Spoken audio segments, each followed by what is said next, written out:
Bismillahirrahmanirrahim. Kembali lagi di channel Sang Febri. Kali ini saya berada di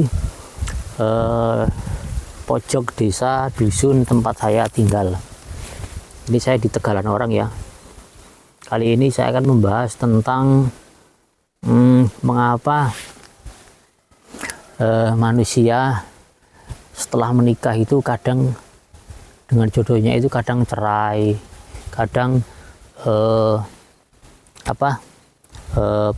pegat dengan istrinya, dengan suaminya, atau mungkin karena desakan mertua, ipar, ekonomi dan lain-lain.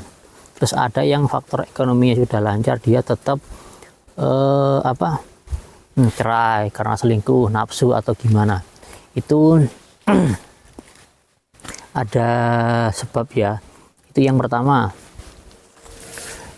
Setelah dia menikah, menjalin lama, kenapa kok dia terus jarak berapa bulan atau berapa tahun setelah punya anak satu atau dua kok dia kemudian selingkuh atau nafsu, terus akhirnya pegat karena desakan mertua dan lain. Itu ada sebabnya. Itu yang pertama.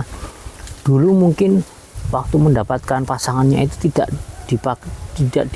dengan hukum syar'i, dengan cara syar'i. Contoh, kamu pacaran bertahun-tahun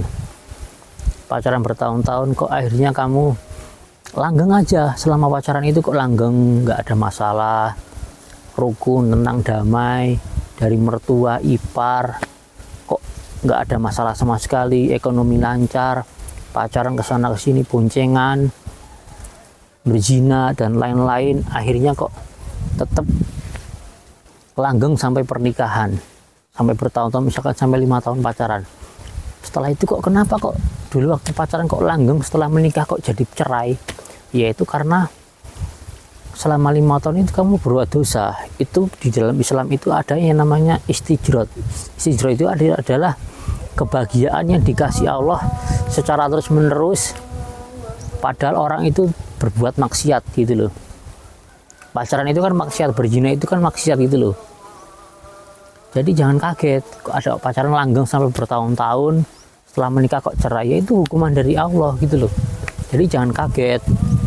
Terus yang kedua, kamu mendapatkannya dengan cara memakai susu atau pelet dan lain sebagainya, sihir lah. Kamu memaksa seseorang agar jatuh cinta kepadamu, padahal dia nggak suka kepadamu. Kamu menggunakan bantuan jin dan lain sebagainya, tapi pada akhirnya cerai. Kenapa bisa cerai? Karena kamu dulu menikah itu pakai nafsu, karena saking nafsunya terhadap lawan jenis, pengen mendapatkannya. Mungkin waktu mendapatkan secara normal itu dia dicerai ya. Kok dicerai ditolak? Karena saking nafsunya, bisikan dari iblis ada juga, dia kerja ke spiritual, akhirnya suka dengan akhirnya memakai jasa dukun atau pelet, akhirnya kamu menikah. Ya memang berhasilnya melampiaskan nafsu kamu gitu loh. Lah, pelet itu kan pakai bantuan jin, sihir. Setelah menikah, oke lah, kamu waktu awal pacaran sama menikah itu langgeng, tapi setelah menikah punya anak, kenapa cerai? Ya karena jinnya sudah mulai menyesatkan kamu gitu loh, dipakai gimana pun caranya ini agar cerai gitu loh. Ya dibuat rezekinya seret, dibuat bosan, panas, ketemu kok nggak nafsu, berhubungan badan nggak nafsu, akhirnya cerai. Ya itu karena permainan jin gitu loh. Karena kalau kita bekerja sama dengan jin, nggak ada yang namanya langgeng, itu nggak ada. Pasti ada efeknya, karena kamu dulu menikah pakai bantuan jin karena nafsu gitu loh. Yang ketiga, faktor ekonomi. Mungkin kamu dulu waktu pacaran dari SMP sampai SMA langgeng terus, nggak ada masalah. Nah, sana sini, tapi kamu nggak mikirin ekonomi. Kamu dulu pacaran karena cinta, karena ganteng, karena cantik, karena seksi, karena bohai. Tapi kamu nggak mikirin kehidupan setelah menikah. Padahal kemudian setelah itu lebih dahsyat loh. Menikah itu membuka lembaran baru, bukan bukan malah mencari solusi atau kunci agar hidup bahagia, tidak. Menikah itu jelas menimbulkan masalah baru, ipar baru, orang tua baru, saudara baru. Setiap lebaran harus ngasih pesangon, ngasih amplop kepada saudaranya, belum ada kondangan, tetek bengek dan lain sebagainya, belum lahiran dan sebagainya. Kamu modal cinta dulu, setelah menikah akhirnya kamu cerai karena ekonomi kamu seret.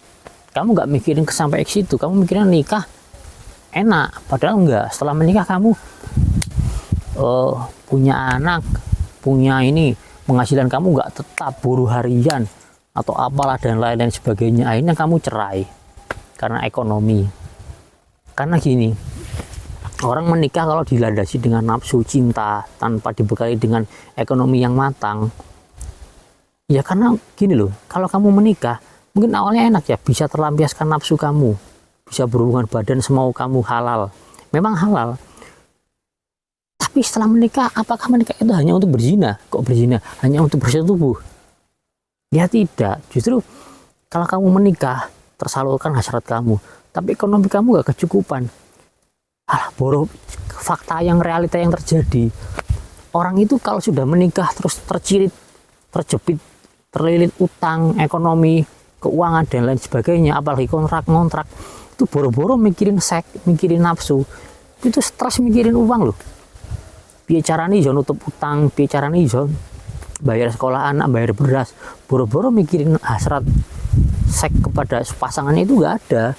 Itu fakta yang terjadi di lapangan yang saya temui di pasien-pasien saya atau di kalangan masyarakat yang ada sekarang ini loh.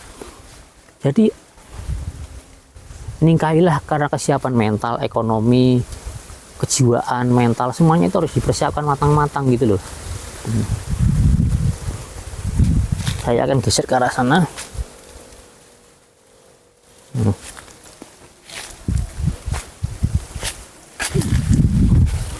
Desakan, kemudian cerai karena desakan mertua atau ipar.